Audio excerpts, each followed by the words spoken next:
চনমনে মেজাজ আর মুখে হাসি নিয়ে সংবাদ সম্মেলনে লিটন করলেন খুনসুটিও।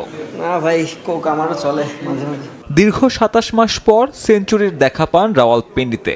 অভিষেকের এক দশকেও ধারাবাহিক নন লিটন। এই নিয়ে সমালোচনা হয় প্রতিনিয়ত। লিটনও নিজেকে আড়াল করে রাখেন গণমাধ্যম আর সমর্থকদের কাছ থেকে। তবে এবারের পাকিস্তান সিরিজে উপলব্ধি করেছেন নিজের দায়িত্বের জায়গা, পরিশ্রম করছেন, আছে আরও ভালো করার চেষ্টাও। তবে নিন্দুকদেরও মনে করিয়ে দিলেন মানুষ তিনি যন্ত্রণা। 10 বছর হয়ে গেছে ক্রিকেট খেলতে, সো ওইটুকু এক্সপিরিয়েন্স তো হয়েছে।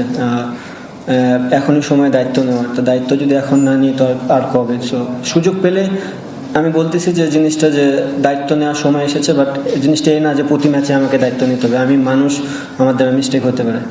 মাঠে আর মাঠের বাইরে বদলে যাওয়া লিটন দাস, অভিজ্ঞতার মূল্য দিতে হবে, এই উপলব্ধিটাই তো প্রয়োজন বাংলাদেশের। আত্মতৃপ্তি থেকেও বেরিয়ে আসার চেষ্টা। পাকিস্তান সিরিজ নিয়ে বেশি কথা না বলে ভারতকে নিয়েই লিটনের পুরো মনোযোগ। তবে পাকিস্তান সিরিজ আত্মবিশ্বাস যেমন বাড়াবে, প্রত্যাশার পারদও। হোম কন্ডিশন, র্যাঙ্কিং আর শক্তির ভিত্তিতে ভারতকে এগিয়ে রাখলেন লিটন, যদিও দুই দেশের ব্যাটিং গভীরতায় দেখছেন না ফারাক। আপনারা যদি ওই পাকিস্তান সিরিজ নিয়ে বেশি কথা না বলেন খুব ভালো হবে, বিকজ সামনে যে সিরিজটা আসছে এটা অনেক বড় চ্যালেঞ্জিং একটা সিরিজ। হোমে যখন ইন্ডিয়ার সাথে খেলবো, India always better side.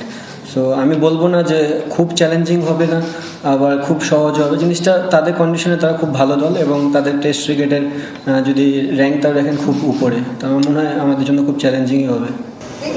Test batting এখন আগের মতো নেই, রান তোলার গতি বাড়াচ্ছে দলগুলো, তাই অ্যাটাকিং মোডে অভ্যস্ত হওয়ার ডাক লিটন দাসের।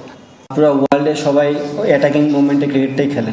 স্বাভাবিক বিষয়, টেস্ট ক্রিকেটে অ্যাটাকিং ফিল্ডিং থাকে, আউট হওয়ার চান্স যেমন বেশি থাকে, স্কোরিং করার অপরচুনিটিও বেশি থাকে। আর যদি আমি একটু শর্ট না খেলি, টিমের স্কোর বোর্ডও চলবে না, প্লাস আমার মনে হয় আমিও ওই জায়গায় স্ট্রাক হয়ে থাকবো। সো ভারত পাকিস্তানের মতো দলের সাথে খেলার গুরুত্বই আলাদা।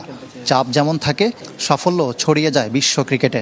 বাংলাদেশের সামনে এখন ধারাবাহিকতা ধরে রাখার চ্যালেঞ্জ। আমার কাছে মনে হয় এটা মোটিভেটই করে, কারণ অবভিয়াসলি আপনি ভালো খেললে আপনার ফেম হবে, দুইটা মানুষ চিনবে, এর থেকে বড় পাওয়া তো আর কিছু থাকতে পারে না। টাইগারদের 3 ফরম্যাটের নিয়মিত মুখ লিটন দাস। দীর্ঘ 9 বছরের ক্যারিয়ারে চড়াই উতরাই পেরিয়েছেন বহুবার। ক্যারিয়ারে সবচেয়ে বাজে সময় গেছে 2023 সালে। সেখান থেকে ঘুরে দাঁড়িয়েছেন, পাকিস্তানের বিপক্ষে ঐতিহাসিক সিরিজ জয় রেখেছেন বড় ভূমিকা। এই উইকেট কিপার ব্যাটার জানালেন, খারাপ সময় নিয়ে না ভেবে নিজের উন্নতির দিকে সবসময় নজর ছিল তার। রাওয়ালপিন্ডিতে সুফল মিলেছে তারই। টাইগার জার্সিতে লিটন দাসের পথ চলা শুরু 2015 সালে। তার ব্যাটিং টেকনিক নিয়ে প্রশংসা ছিল বিদেশি কোচদের মুখেও।